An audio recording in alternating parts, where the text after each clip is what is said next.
नाज़रीन, अंजीली मीडिया की जानिब से नईम वाइज आपकी खिदमत में सलाम अर्ज़ करता है। मेरे आज के मेहमान डॉक्टर अख्तर अंजीली, इनका ताल्लुक लंदन से है। हमारे आज का प्रोग्राम जो है वो एक ऐसी शख्सियत, मसीही ख़वातीन व हज़रात उस शख्सियत से बखूबी वाकिफ़ हैं और अंजील मुक़द्दस में इस शख्सियत का बार बार जिक्र मिलता है। इसका नाम है हेरोदीस। तो हम ये जानेंगे अपने मेहमान से और जानने की कोशिश करेंगे कि दरअसल हेरोदीस ये किस शख्सियत का नाम है। क्या ये कोई अफसानवी शख्सियत थी या हकीकत में इसका कोई वजूद था। तो डॉक्टर साहब, welcome to the show. Thank you very much sir. और डॉक्टर साहब, जैसा मैंने अभी अर्ज किया कि हेरोदीस जो बाइबल मुकद्दस में एक किरदार का नाम है, एक शख्सियत का नाम है, तो ये हमें जरा बताइए कि ये हेरोदीस जो है ये कौन शख्स था। शुक्रिया वाइस साहब। सबसे पहली बात तो ये है कि जब हम हेरोदीस का नाम सुनते हैं तो अक्सर लोग ये समझते हैं कि हेरोदीस कोई एक शख्स था। बिल्कुल ये एक बादशाह था, लेकिन दरअसल हेरोदीस किसी एक शख्स का नाम नहीं, बल्कि बादशाहों की एक फैमिली का नाम था, एक खानदान था जो यहूदिया के हाकिम थे। और इनका जो सबसे पहला बादशाह था, जिसे हेरोदीस आजम कहा जाता है, अक्सर लोग उससे वाकिफ। एक जरा ये वजाहत करते जाइए कि यहूदिया जो जगह जिसका आपने नाम लिया है, अगर आज के नक्शा में हम देखें या गुज़श्ता उस जमाने के, तो ये कहाँ पे वाक़या था। ये फिलिस्तीन का वो इलाका है जो यरूशलेम के आसपास का इलाका है, और ये हजरत मूसा की कौम की ममलकत थी। ये बनी इसराइल का इलाका था। आजकल ये इसराइल और फिलिस्तीन का जो मुतनाज़ इलाका है वो है, और जिस जगह का ये जिक्र हो रहा है वो इलाका आज फिर इसराइल के पास है। लिहाजा ये फिलिस्तीन का इलाका था। और ये बादशाह जो थे, हेरोदिस बादशाह, इनका सबसे पहला बादशाह जो था हेरोदिस अव्वल या हेरोदिस आजम कहलाया। तो इसमें समझने की बात यह है कि सल्तनत रोम उस वक्त बड़ी तेजी से बढ़ रही थी। ये कबल अज मसीह की बात है, और सन 63 कबल अज मसीह, यानी कि खुदावंद यीशु मसीह की पैदाइश से 63 साल पहले रोम ने यहूदिया को फतह कर लिया। फतह करने के बाद उन्होंने वहां पर अपने गवर्नर वगैरह मुकर्रर किए, और ये जो हेरोदिस बादशाह था, पहला हेरोदिस जो था, इसकी सल्तनत वहां पे 37 कबल अज मसीह में कायम होती है। और फिर ये पूरा खानदान जो है ये 110 साल तक वहां पर हुकूमत करता है, यानी 37 कबल अज मसीह से लेकर 73 ईस्वी तक। तो ये 110 साल का अरसा बनता है लगभग। तो ये हेरोदिसों की हुकूमतें थी। इसके दौरान तकरीबन 1 दर्जन से जायद हेरोदिस आए, जो बादशाह भी रहे और मुख्तलिफ सूबों के गवर्नर भी रहे। लिहाजा हेरोदिस किसी एक शख्स का नाम नहीं था। बेशक जो सबसे पहला हेरोदिस जिसको सब मसीही लोग जानते हैं वो हेरोदिस आजम था, जिसने खुदावंद यीशु मसीह की पैदाइश पर यहूदी बच्चों का कत्लेआम करवाया था। जी जी, अच्छा। तो अभी आपने नाज़रीन, दरअसल अंजीली मीडिया पे जो प्रोग्राम पेश किए जाते हैं वो इसी बात को मद्देनजर रखकर पेश किए जाते हैं कि हमारे जो कायरीन है उनको आसान जुबान में ये बताया जाए कि हमारे तारीखी किरदारों के बारे में, हमारे मसीही साइंसदानों के बारे में, मसीही उदबा के बारे में। तो ये हेरोदिस भी, जैसा कि अभी जिक्र हो रहा है, ये एक बाइबल का में मौजूद एक शख्सियत का नाम है और उसी के हवाले से हम जानना चाह रहे हैं। तो डॉक्टर साहब, आपने जैसा कि अभी फरमाया कि हेरोदिस किसी एक शख्स का नाम नहीं है, बल्कि ये एक बड़े और तारीखी खानदान का की पहचान या शनाख्त या सरनेम है उसका। जी, तो ये एक सिलसिला चला आ रहा है। तो जब हम हेरोदिस का ज़िक्र करते हैं, तो ये किसी एक शख्स का ज़िक्र नहीं होता, जैसे कि फ़िरऔन के बारे में कहा जाता है, तो वो फ़िरऔन एक सिलसिले का नाम है। जी, बिल्कुल। तो हमें ये बताएँ सर कि तारीख में कुल कितने हेरोदिस हुए गुज़रे हैं? और इनमें से कितने हेरोदिस जो गुज़रे हैं, उनमें बाइबल मुक़द्दस में उनका ज़िक्र मिलता है? जी, देखें तारीख में तकरीबन 12 और इसके लगभग वो हेरोदिस गुज़रे हैं, जो तारीखी एतबार से बहुत ही अहम है। यानी कि या वो बादशाह बने या वो गवर्नर बने, लेकिन इसके अलावा बहुत से और भी हेरोदिस थे जो प्राइवेट ज़िंदगी गुज़ारते रहे। लेकिन बाइबल मुक़द्दस में जिनका नाम है, जिन हेरोदिसों का नाम बाइबल मुक़द्दस में है, इंजील शरीफ में है, वो जी, जी। सिर्फ़ 6 हैं। मैं यहाँ पे एक बात की वज़ाहत करता जाऊँ, बेशक हम हेरोदिस को बादशाह कहते हैं, लेकिन ये यहूदिया का मुतलकुल अनान बादशाह नहीं होता था, क्योंकि ये दौर सल्तनत रोमा का दौर था। रोम की सल्तनत का बादशाह जो था वो शहंशाह होता था, एम्परर कहलाता था। और बहुत से छोटे बादशाह जिन्हें हम क्लाइंट किंग्स कहते हैं, ये अपने लोगों के बादशाह होते थे, लेकिन अपने लोगों से खराज इकट्ठा करके, टैक्स इकट्ठा करके, तो वो रोम में भेजा करते थे। कैंसर। लिहाजा हेरोदिस इसी तरह का एक क्लाइंट किंग था, जो यहूदिया से टैक्स इकट्ठा करके रोम कैसर को भेजता था, और अपने लोगों पर ये मुतलकुल इनाम था। लेकिन ये रोम की इजाजत के बगैर ना जंग कर सकता था, ना ये समझ लें कि ये उनका एक तरह से, अच्छा लफ्ज नहीं, लेकिन कठपुतली हुकूमत होती थी ये। जी, जी, जी, ये बड़ी आपने दिलचस्प बात बताई कि यहूदिया का जो ये हेरोदिस ख़ानदान था, ये दरअसल रोम की सल्तनत का जो था वो उनके मुताहिद ताबेदार था था। ये। जी, जी। और बहुत सारी पाबंदियों के साथ अपने इलाके पे ये हुकूमत करता था। जी, बिल्कुल। सर ये बताएँ कि क्या ये जो हेरोदिस आज़म या उनका ख़ानदान जो है, तो ये क्या ये यहूदी नस्ल या हज़रत दाऊद की नस्ल में से थे, जी, ये जी। ख़ानदान? बिल्कुल, मैं इस बात की तरफ आता हूँ, और उसके साथ आपने जो पहले सवाल किया है, उसका भी अभी जवाब देना बाकी है कि बाइबल मुक़द्दस में कौन-कौन से हेरोदिस हैं जिनका नाम है। तो आपके दूसरे सवाल का मैं पहले जवाब दे देता हूँ, और वो ये है कि हेरोदिस दरअसल दाऊदी ख़ानदान से नहीं था। देखें, अ, इस्राइल की बादशाही जो है, वो दाऊदी ख़ानदान को बख्शी गई थी, लेकिन जब रोम ने हुकूमत की और रोम ने यहूदिया को फ़तह कर लिया, तो उस वक़्त हुआ ये कि अदूम, जो कि बहरा मुर्दार, डेड सी के जनूब में एक इलाका है, वहाँ पे कुछ ख़ानदान थे, जिन्होंने यहूदियत को कबूल किया। एंटिपेटर एक शख्स था जिसका बेटा हेरोदिस था, उस खानदान ने भी यहूदियत को कबूल कर लिया, और उसके बाद वो यहूदियत में दाखिल हो गए और यरूशलेम चले गए। लिहाजा क्या ए ए एक मिनट सर मुझे दीजिएगा, ज़रा वज़ाहत एक एक बात की।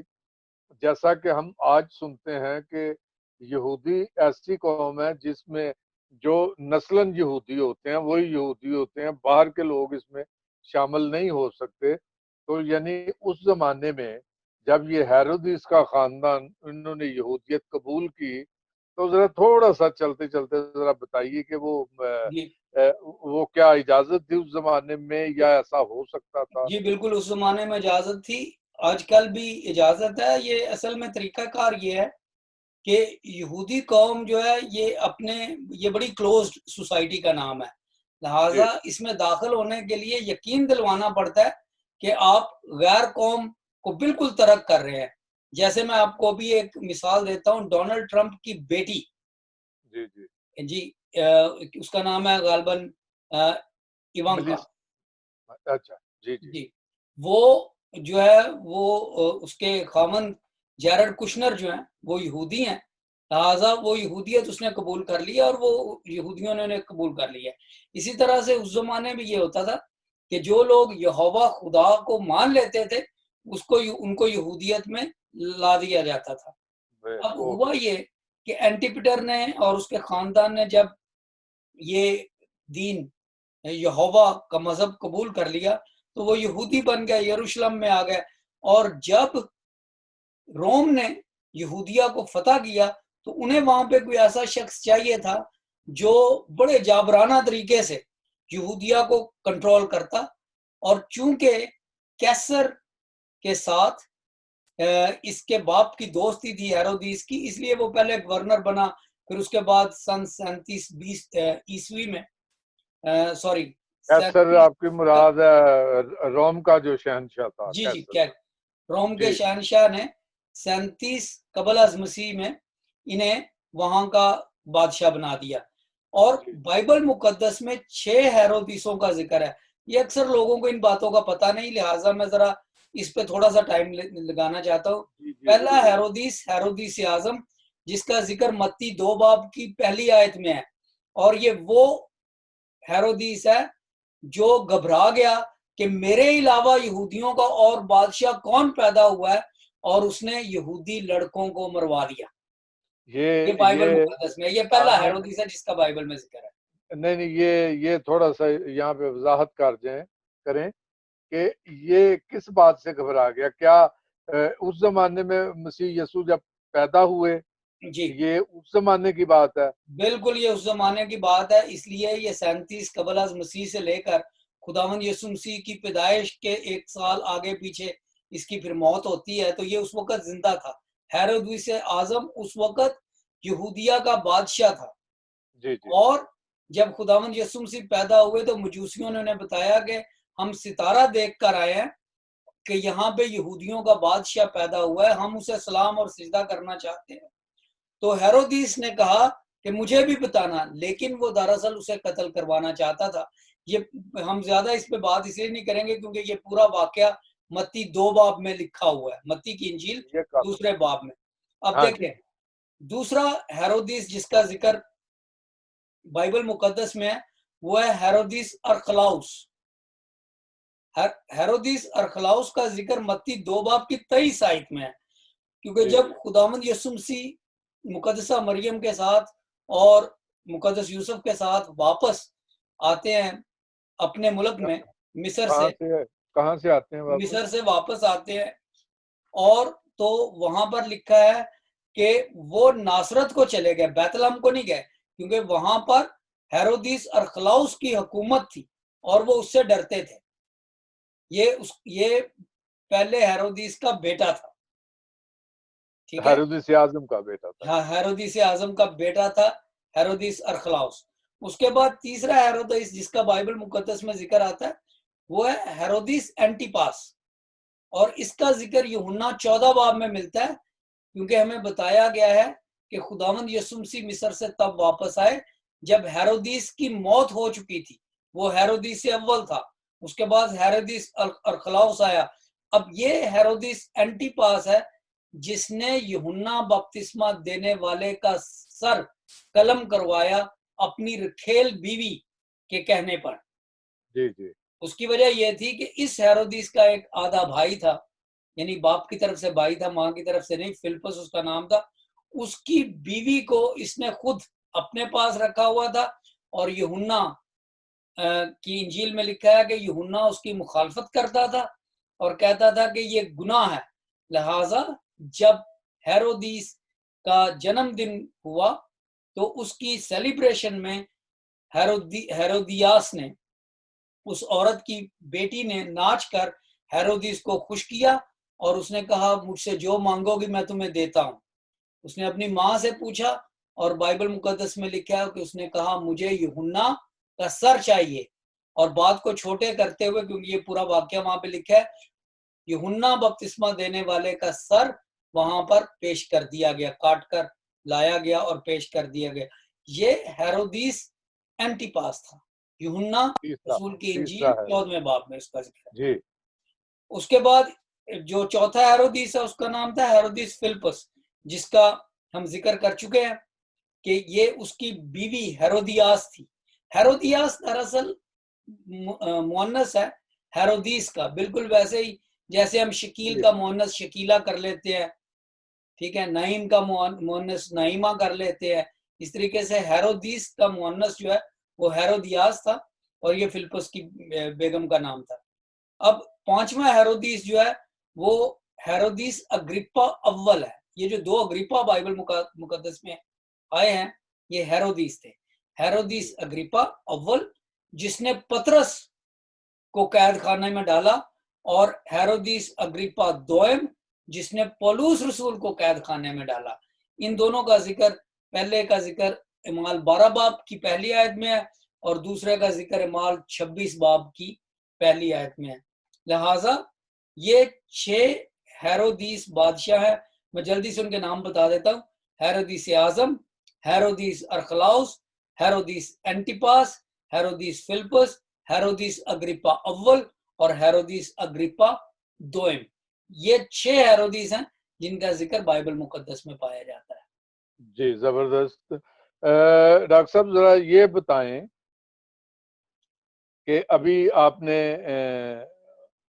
जिक्र किया कि ये हेरोदिस आजम और उसका बाप, तो उसने यहूदियत कबूल की और जी ये बहरा मुर्दार के किसी इलाके से इनका ताल्लुक था। तो जी असल में तो चूंकि आपने ये भी बताया कि ये नस्लन यहूदी नहीं थे, इन्होंने कबूल किया, तो ये किस नस्ल से थे, किस मजहब से या कहाँ से इनका ताल्लुक था? देखें, हम इसका बात थोड़ी देर आगे जाके इस बात का चले, जिक्र भी ठीक है, करेंगे ठीक है। कि ये दरअसल अरब कबीलों के लोग थे। जी अच्छा, अरबी थे, अच्छा ठीक है। जी जी, तो ये अरब कबीलों के लोग थे। और जिन किताबों का आखिर में हम थोड़ा सा जिक्र करेंगे उनमें इनका बारे में और भी लिखा हुआ है, लेकिन ये नस्लन यहूदी नहीं थे। जी जी। अच्छा, हेरोदीस आजम जो थे, चूंकि वो बड़े चालाक आदमी थे, इसलिए उन्होंने एक दाऊदी नस्ल की शहजादी से शादी कर ली थी ताकि वो ठीक, अपने आप को यहूदियत में और भी मुकम्मल एक्सेप्ट तौर करवा पर सकें। जम कर चुके हैं या ठीक है। तो ये बताएं, बाइबल में अभी आपने जिस हेरोदिस की नस्ल का और उसके खानदान का जिक्र किया, जी यानी इंजील मुकद्दस में उनका जिक्र है, तफसील के साथ जिक्र है। तो अगर मैं आपसे ये पूछूं कि हमें ये बताएं कि क्या बाइबल मुकद्दस के हवालों से हटकर जी इस खानदान के बारे में तारीख आलम में या रोम की तारीख में या यहूदियों की तारीख में, जिसे आम तौर पर सेकुलर हिस्ट्री कहा जाता है, इनका जिक्र कहीं और भी आजाद जराए में मौजूद है? बिल्कुल सर, इनका बहुत सी जगहों पे जिक्र मौजूद है, लेकिन मैं आपको 2-3 हवाले बताता हूँ वक्त की किल्लत की वजह से। एक जी बहुत जी। बड़े तारीख नवीस हुए हैं जोसेफस फ्लेवियस। तो जोसेफस फ्लेवियस, उर्दू में इसको यूसेफस कहते हैं। इन्होंने 2 और भी किताबें लिखी हैं, लेकिन जो 2 किताबें हमारे इस मौजू से मुतल्लक हैं, मैं उनका जिक्र करता हूँ। एक उन्होंने लिखी है antiquities of the Jews, antiquities of the Jews यानी यहूदियों की तवारीख। जी और दूसरी किताब जो उन्होंने लिखी है वो है यहूदियों की जंग, द जूइश वॉर। अब ये जो पहली किताब जिसका मैंने जिक्र किया है, ये 93-94 यानी 93-94 ईस्वी में लिखी गई, और ये जोसेफस का आंखों देखा हाल है। यानी ये शख्स उस वक़्त रोमी अफ़सरों को भी अच्छी तरह से जानता था, यहूदियत को भी समझता था। इसके बारे में एक मुकम्मल प्रोग्राम करने की ज़रूरत है क्योंकि ये बड़ी दिलचस्प शख्सियत थी। लेकिन यहूदियों की तारीख और यहूदियों की जंग, ये 2 किताबें जो हैं, इनमें इन हेरोदिसों का ज़िक्र है। यहूदियों के साथ इनकी जो झड़पें हुई, जंगें हुई, आखिर में जब हैकल मुकद्दस को मिस्मार किया गया, वो सारे वाकयात इसमें लिखे हैं। ये तो ये था पहला पहला सोर्स। एक और सोर्स मैं आपको बताता हूँ, और ये शख्स था फाइलो। इसे कहते हैं फाइलो ऑफ अलेक्जेंड्रिया। ये जी जी। एक फिलोसफर था, राइटर था, तारीख नवीस था, जिसको फाइलो कहते हैं, और ये सिकंदरिया का रहने वाला था। और इसकी तहरीरों में ये बहुत कुछ इनके बारे में मिलता है, इन हेरोदीसों के बारे में। लिहाजा ये हेरोदीस जो हैं, ये कोई फर्जी किरदार नहीं है, यहाँ ये जी, अफसानवी लोग नहीं हैं जिनका जिक्र सिर्फ बाइबल मुकद्दस में मिलता है, बल्कि बाइबल मुकद्दस में तो इनका बहुत कम जिक्र मिलता है।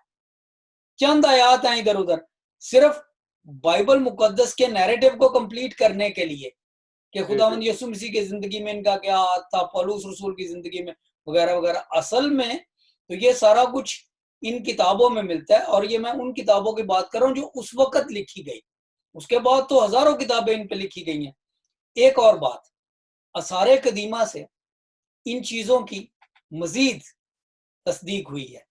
देखें, यहाँ पे लंदन में ब्रिटिश जी, म्यूजियम में वो सिक्के मौजूद हैं जिन पर हेरोदीस के बाज हेरोदीसों की तस्वीरें हैं। हेरोदीस आजम चूंकि चालाक आदमी था, जो सिक्का उसने बनवाया उसके ऊपर सिर्फ हेलमेट की तस्वीर है, इंसान की तस्वीर इसलिए नहीं बनाई ताकि यहूदी लोग जो है वो उससे परेशान ना हो, क्योंकि यहूदियों में नाराज ना हो जाए।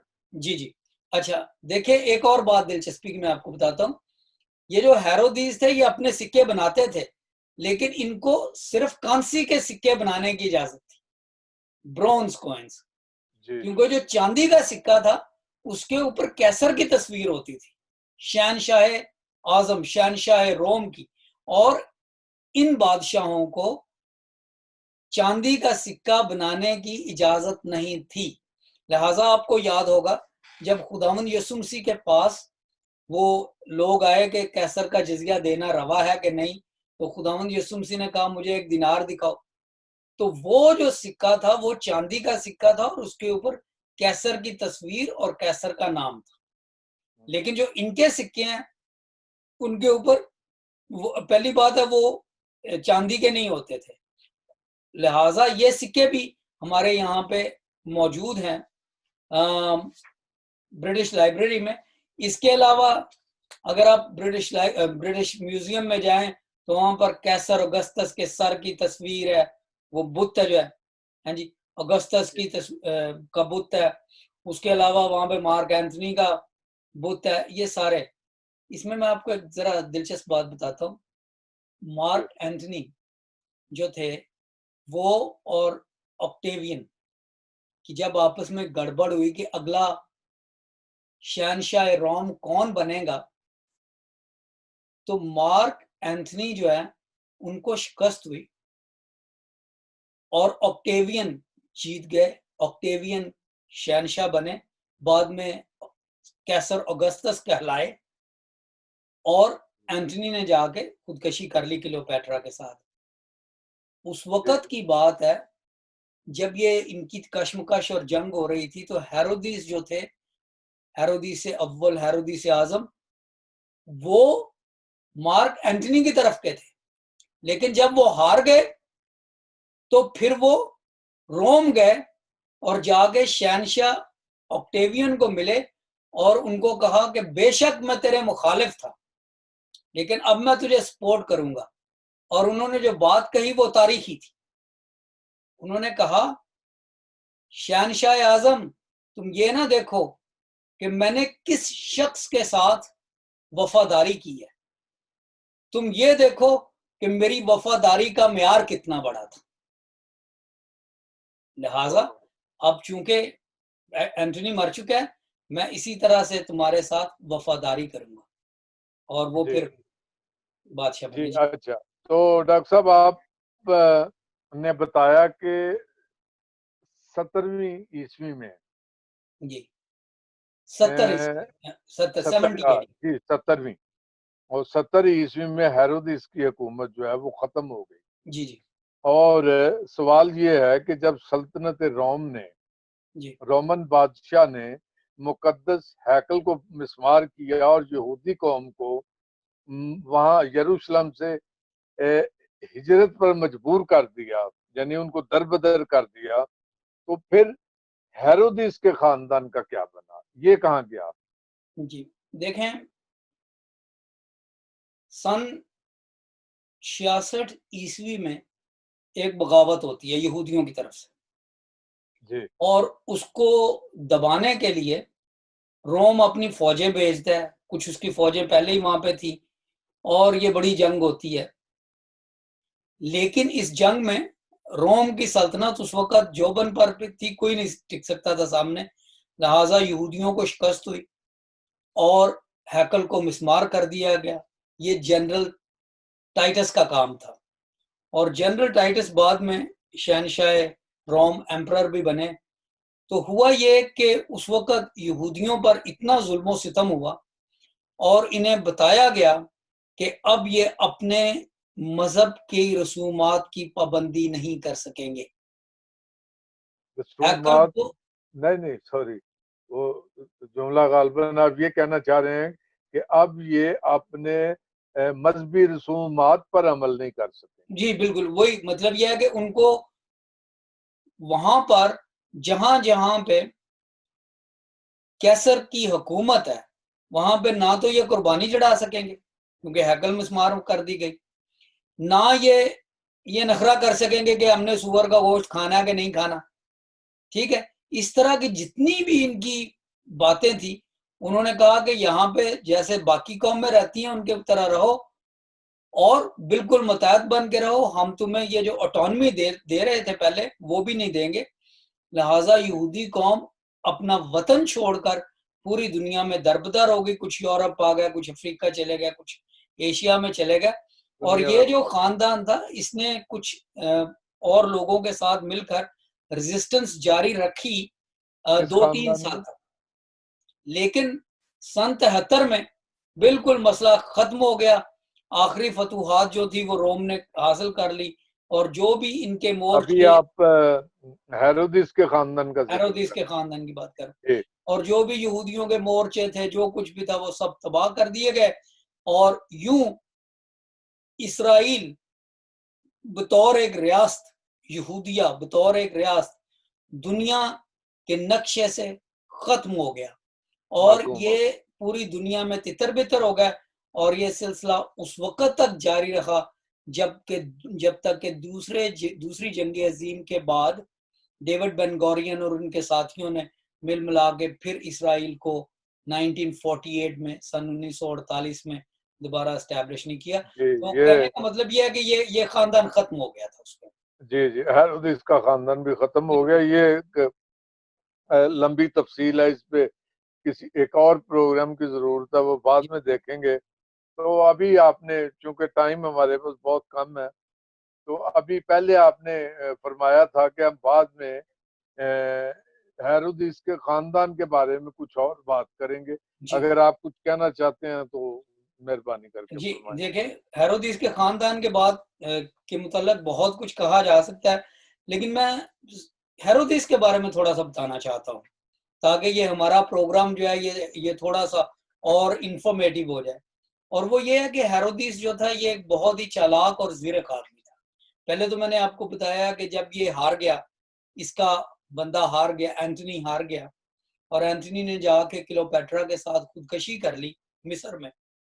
तो इसने अब देखा कि इसकी बारी आने वाली है, तो ये सर्दियों के मौसम में रोम पहुंचा और जाके बादशाह को इसने मायल कर लिया कि ना वो सिर्फ इसे माफ कर दे अपने दुश्मन के साथ खड़े होने के लिए, बल्कि इसको दोबारा यहूदिया का बहाल कर। बादशाह बना दे पहली बार। फिर इसने शादियां इस तरह से की कि दाऊदी नस्ल की शहजादियों से शादी की ताकि यहूदियों को खुश किया जाए। फिर इसने हैकल मुकद्दस को, जो उस वक्त एक मामूली सी बिल्डिंग थी जो बाबल की असीरी से वापस आने के बाद यहूदियों ने बनाई थी, उसको बड़ी शानदार हैकल मुकद्दस बना दिया, यहां तक कि उसे हेरोदिस की हैकल कहते थे। यानी नहीं कि ये ये बहुत एक शानदार। सेकंड, एक सेकंड। ये अभी आपने बताया कि सल्तनत रोम ने हैकल को मिस्मार कर दिया और पूरी यहूदी कौम जो है दरबदर हो गई। लेकिन अभी आप फरमा रहे हैं कि हेरोदिस ने हैकल की तामीर की, ये कब की बात है? जी जी जी, हेरोदिस ने हैकल की तामीर उस वक्त की जब वो बादशाह बना कबल अज मसीह में। अच्छा, ये यहूदियों ने पहले पहले हैकल को मिस्मार कर दिया 70 ईस्वी में। ये इसमें बहुत पहले की 110 बात। साल का फासला है सर। जी जी जी और हाँ ये जी। वही हैकल है जिसमें खुदावंद यीशु मसीह खड़े थे। ये वही हैकल है जिसमें खुदावंद यीशु मसीह बता रहे थे कि मैं इस हैकल को मिस्मार कर दूंगा। वो अपने बदन की तरफ इशारा कर रहे थे। फिर एक बार जब खुदावंद यीशु मसीह को शागिर्दों ने दिखाया कि इस हैकल को देखो कि ये कितनी आलीशान इमारत है, तो खुदावंद यीशु मसीह ने फरमाया, मैं तुमसे सच कहता हूं कि वो दिन आने वाला है कि इस हैकल का पत्थर पे पत्थर नहीं रहेगा।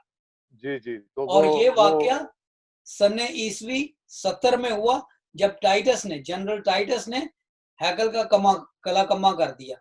जी, जी, हैकल को बर्बाद कर दिया। और नहीं, आप कुछ बताना चाह रहे थे हेरोदिस के खानदान के उसके बैकग्राउंड के बारे में।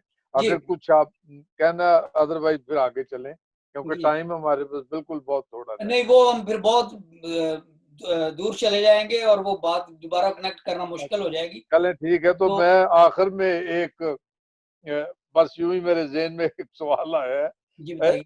ये बकिंघम पैलेस जो सेंट्रल लंदन से तकरीबन उसी एरिया में ही है, जी, लंदन में, जी।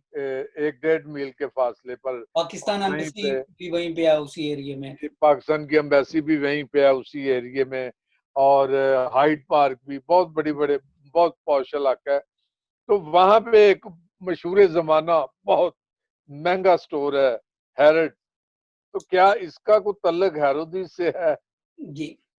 ये ये ज़रा। बहुत दिलचस्प सवाल आपने किया है, क्योंकि अंग्रेजी ज़ुबान में हेरोदिस को हेरड कहते हैं, किंग जी, हेरड, और इस स्टोर को हैरड्स कहते हैं।